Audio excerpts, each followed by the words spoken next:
Halo Sobat Marlam Channel, jumpa lagi di Marlam Channel. Pada video kali ini, saya akan memberikan hiburan buat Sobat Trader semuanya, buat Sobat Marlam Channel, bahwa kita harus bersyukur bahwa kita ini mempunyai bahasa yang sangat mudah dipelajari. Nah, di video kali ini saya mengagumi seorang bule cantik yang pinter bahasa Indonesia. Kita juga harus bersyukur nih, bule aja pinter bahasa Indonesia. Tentu kita juga harus menjaga bahasa Indonesia ini dengan baik. Nah, ini video selengkapnya.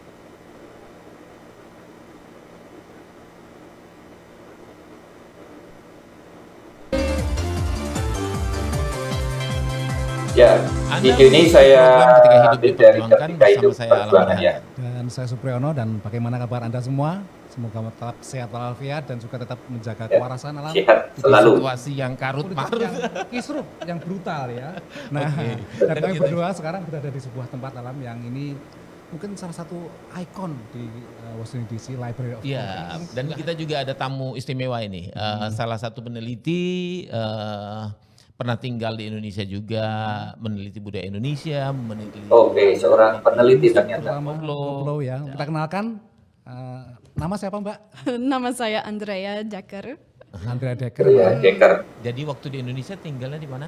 Tinggal di Surabaya, pernah di Jogja, pernah, dan juga di Malang. Di Malang. Bahasa Indonesia masih lancar ya? Surabaya, masih Jogja, belajar. Malang. Masih belajar. Jenengnya sopo? Masih inget? Bahasa Indonesia, pinter. Bahasa Jawa, sidik-sidik. Jawa juga bisa. Sedik. Bahasa arek Surabayaan isorek. Sedik ugo. Nah, mungkin kita perlu bertanya dulu, mengapa dia sekarang kok berada di Library of Congress? Dan ini tempat apa ini khususnya ini yang sekarang Andrea di sini ini? Iya, setelah lulus S3, saya tertarik dengan perpustakaan. Jadi saya menjadi pustakawan. Pustakawati. Yang tertarik dengan koleksi etnografi yang sudah dibuat oleh peneliti lain. Jadi di sini saya bekerja untuk mencari informasi tentang hak cipta koleksi-koleksi yang ada di sini. Koleksi apa saja yang selama ini sudah ditemui di sini ini? Ada banyak. Yang menarik mungkin untuk orang Indonesia, ada Mahir banget ya bahasa koleksi-koleksi Indonesia. dari Indonesia di sini. Misalnya ada yang dari tahun 1940-an dari Mahir bahasa ekspedisi Indonesia.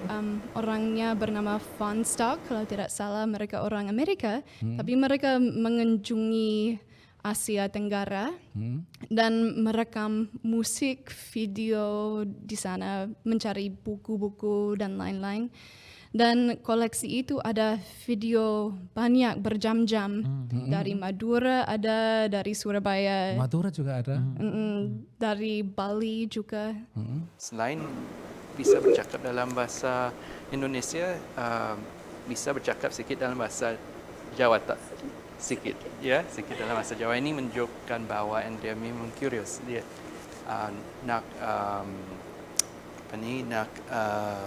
belajar tentang budaya Indonesia, budaya Melayu.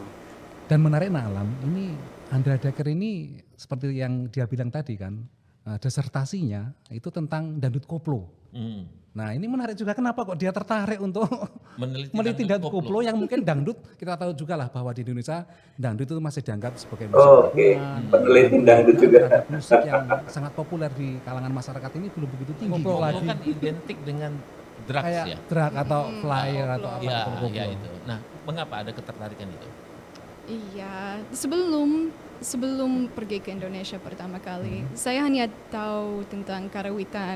Kerawitan. Sebagai banyak orang Barat. Oh, belajar karawitan juga.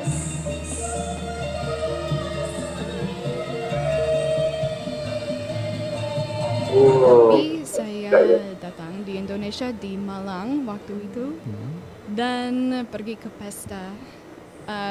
Dan di pesta itu ada dangdut koplo, ada organ tunggal sebetulnya. Dan saya terkejut, kok apa musik ini, baru tahu tentang musik ini.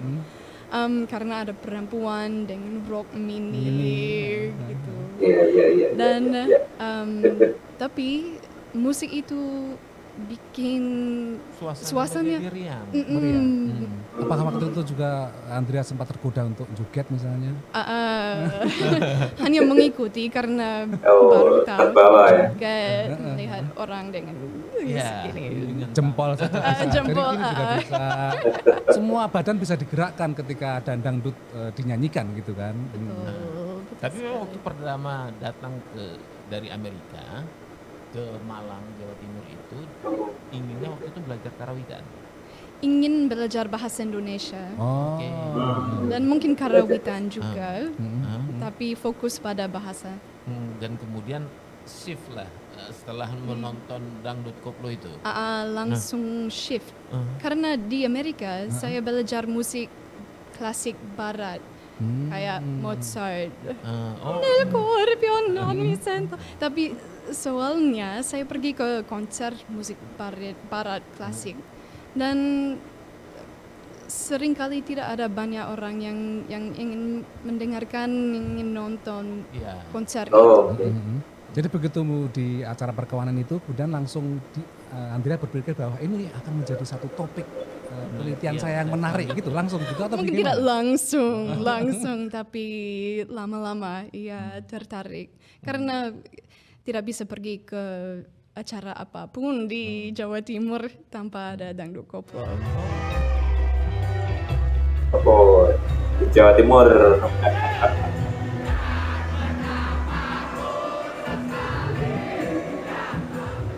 Andrian waktu itu katanya studi banding di Solo, Jogja.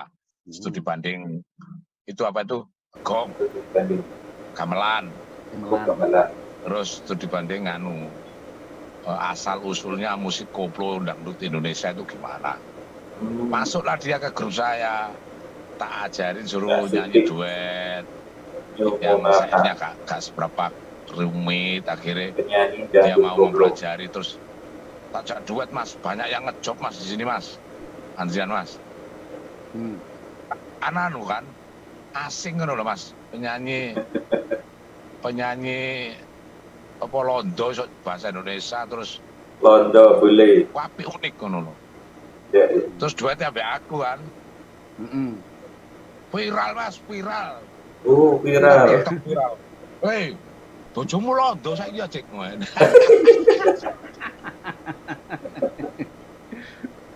Londo ayu kan. Waktu duet itu mesra banget. Tak cium lah di atas panggung. Tak cium lah kandas waktu itu. Ternyata Andrian itu banyak yang ngejob mas. Mas Odik, kalau yang cewek yang boleh diajak yo, jobnya banyak kira.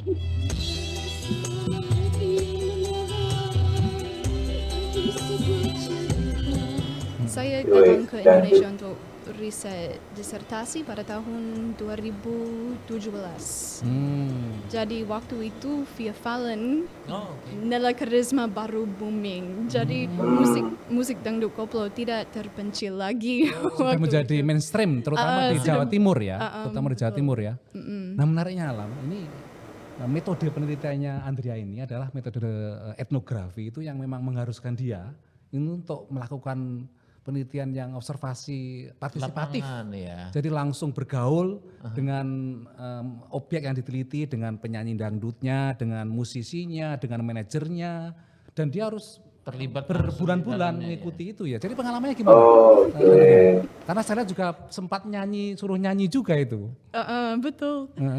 Pada awalnya itu susah bertemu dengan orang dangdut koplo yang cukup terkenal atau yang profesional. Tapi ada kesempatan pergi ke stasiun dangdut, acara televisi stasiun dangdut ke kantornya dan bertemu produser dan penyanyi di sana. Nah setelah itu saya kesempatan bertemu penyanyi yang kelas kelas menengah ke atas yang sudah keliling Jawa Timur, Jawa Tengah. Jadi setelah itu saya diundang mengikuti grup Orkes Melayu Monata. Yang Dan terkenal itu ya. Yang terkenal itu. Jadi itu kesempatan yang luar biasa. Saya sebagai penggemar mengikuti di bis. Oh ya. Sepanjang malam di atas bis mengunjungi Jawa Tengah dari Surabaya. Dan setelah datang saya sebagai bule perempuan bule pintar bahasa Indonesia ya. Bertemu dengan Cak Sodik dan musisinya, pemusiknya. Setelah itu Cak Sodik langsung bertanya, Andrea mau nyanyi, bisa nyanyi. Nah, waktu itu saya capek, grogi ya, karena baru ketemu. Dan saya bilang, oh bisa sedikit, ya bisa sedikit. Nggak tanya lagunya apa gitu? Beliau bertanya, ya mau nyanyi sekarang, mau nyanyi lagu apa. Dan saya seperti, mungkin kandas ya, karena saya berpikir kandas itu bagian perempuan cuman sedikit saja. Lagu duet ya? Lagu duet. Dan tapi sedikit. tidak harus nyanyi banyak, cuman sedikit. Oh iya.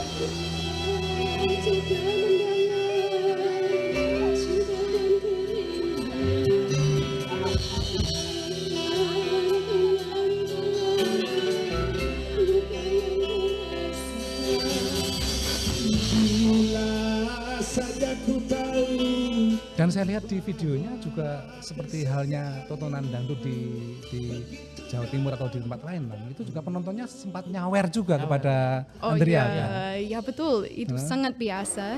Itu tergantung Nyawer. acara. Ini disetujui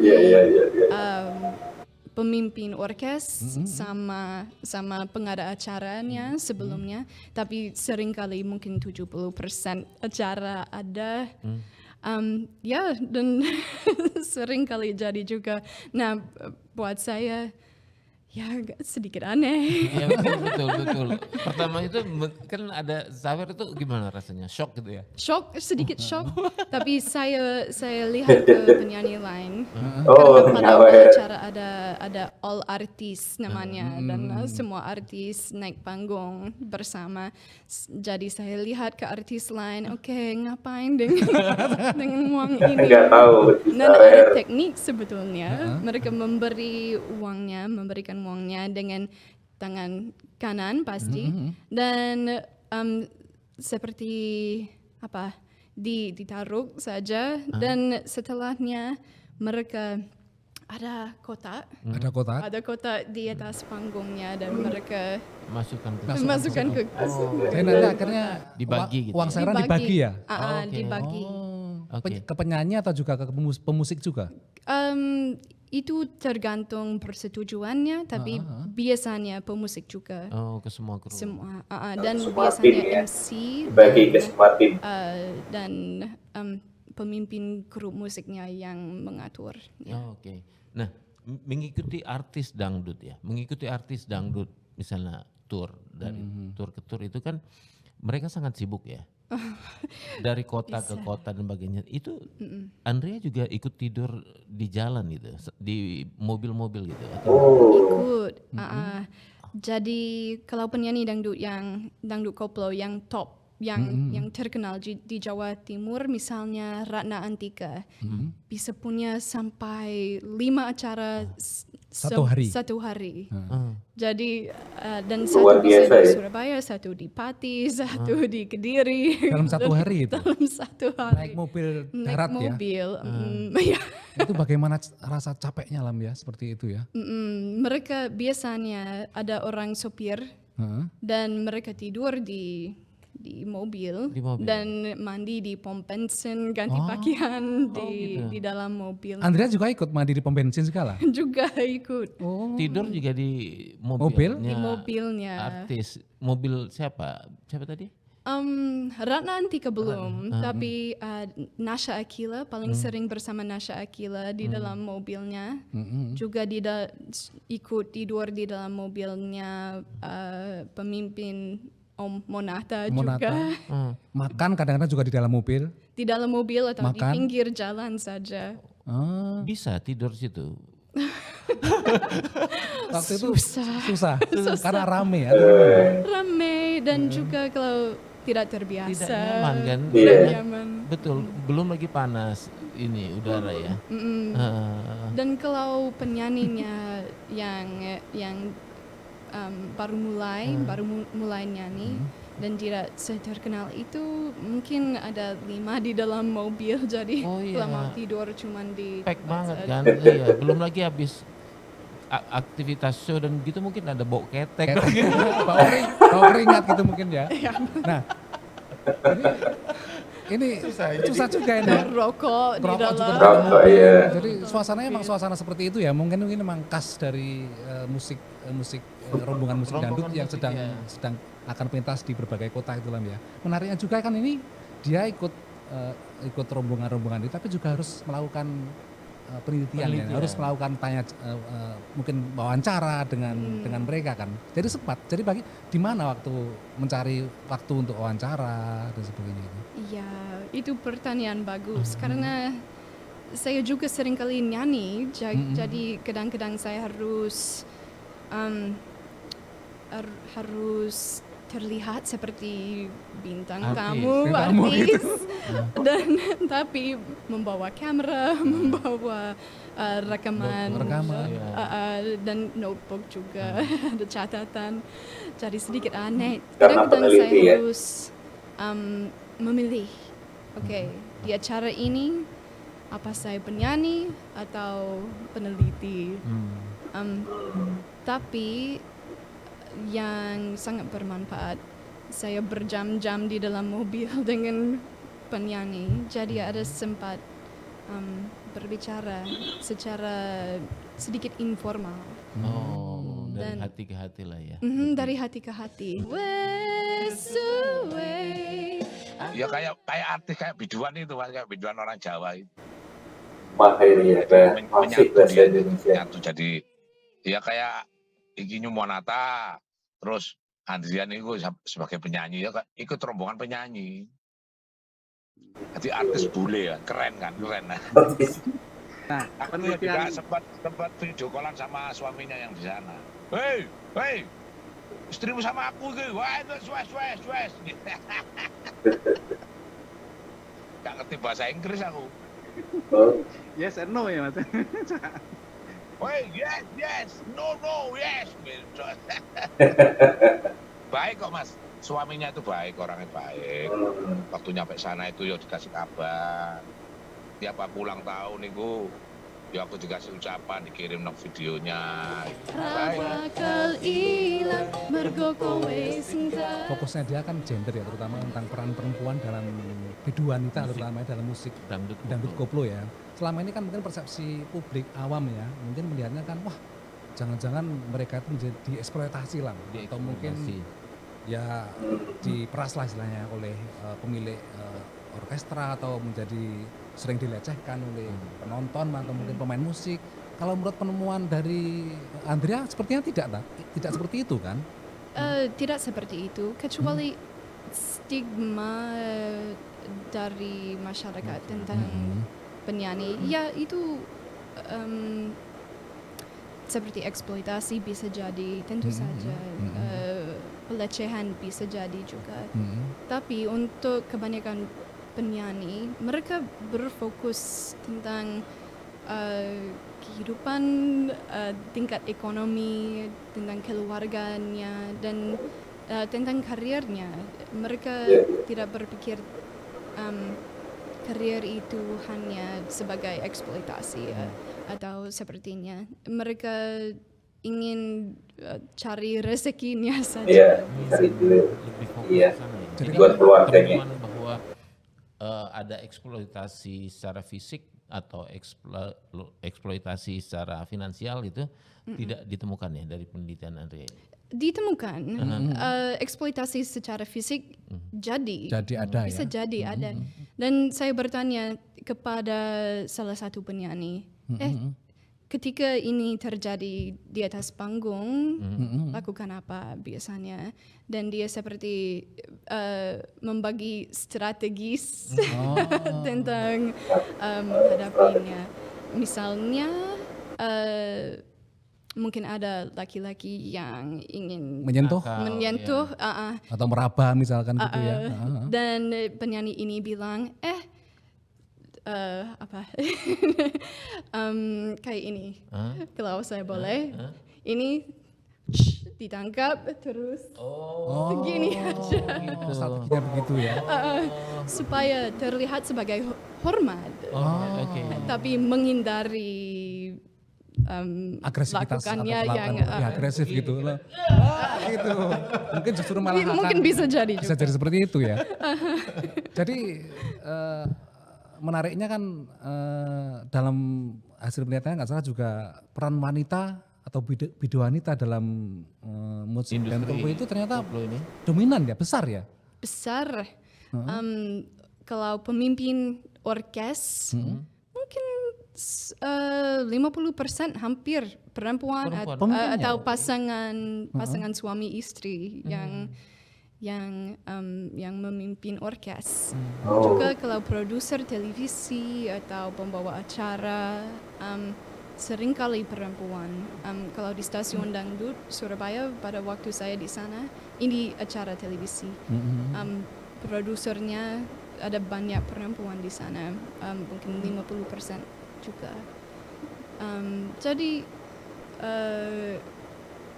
dari itu saya lihat, wah ternyata musik itu pada dasarnya tidak hanya mengeksploitasi perempuan, tapi inilah perempuan yang memiliki yang menjalani.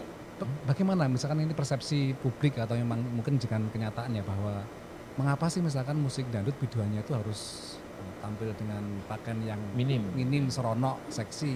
Nah itu apakah memang itu kalau menurut penelitian Andrea apakah memang itu sebuah permintaan pasar atau memang ini hanya untuk menunjukkan identitasnya memang seperti itu dan supaya menarik orang gitu?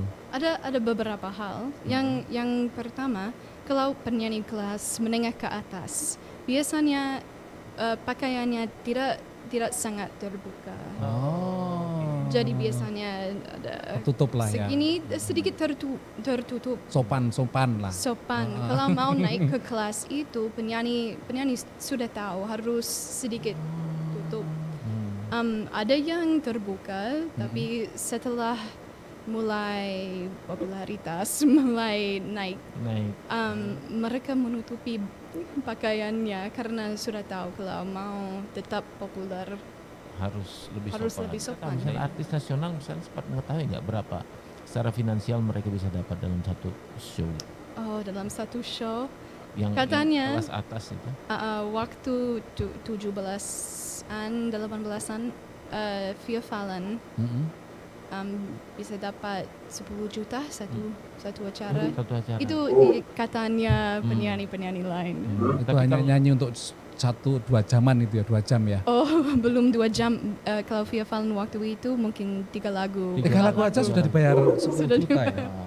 Jadi sebuah profesi yang menjanjikan sekali.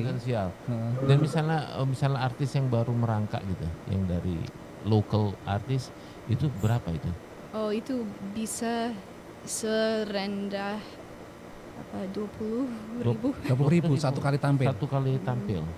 Dan mereka harus berjuang menghidupi keluarga di jalan dengan uang itu. Makanya menerima banyak saweran itu mungkin ya dari situ mungkin dan juga mungkin manajernya mendapat sawerannya juga atau pemusik. Dan juga kalau penyanyi kelas itu harus mendapatkan rok yang mewah, rambut yang bagus. dan itu biayanya mahal. Kembali ke ini, misalnya pengalaman Andrea biasanya mahal. Dari keluarga artis itu apa bisa menerima perjuangan strugglingnya artis dangdut itu? Untuk Ya, mereka jarang pulang ke rumah kan, misalnya yang punya keluarga jarang ketemu suami, jarang ketemu anak. iya, ini memang menarik. Tapi di antara penyanyi yang sudah saya temu, biasanya menerima dan membantu. Justru membantu ya? Justru membantu. Misalnya seperti apa? Misalnya, dukungannya? kalau seringkali ada penyanyi sudah menikah, sudah punya anak. Mungkin suaminya jadi supir atau manajernya. Begitu ya? Supporting system, ibunya jadi Jaga membantu tiket, dengan dandan, make up, make up, rambut, dan sepertinya. Dan Karena emang seringkali dia menjadi tulang punggung keluarga, menjadi breadwinner istilahnya, menjadi pencari nafkah keluarga ya. nafkah keluarga, dan juga bisa jadi kalau dapat cukup sukses untuk tetangga juga ikut.